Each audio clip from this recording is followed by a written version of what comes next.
Ladies and gentlemen, let's take a moment to appreciate the wonders of February in Poland. As we step outside, we inviting temperature plus 5 degrees Celsius today. It's the perfect weather for a lovely walk in the woods.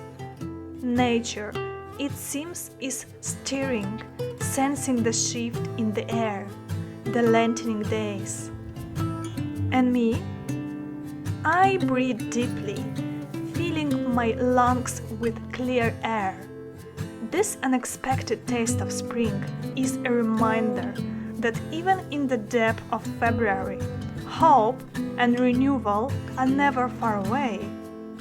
So, if you find yourself in Poland this month, don't be fooled by the calendar. Even in the middle of the month, spring whispers, "Change is coming!"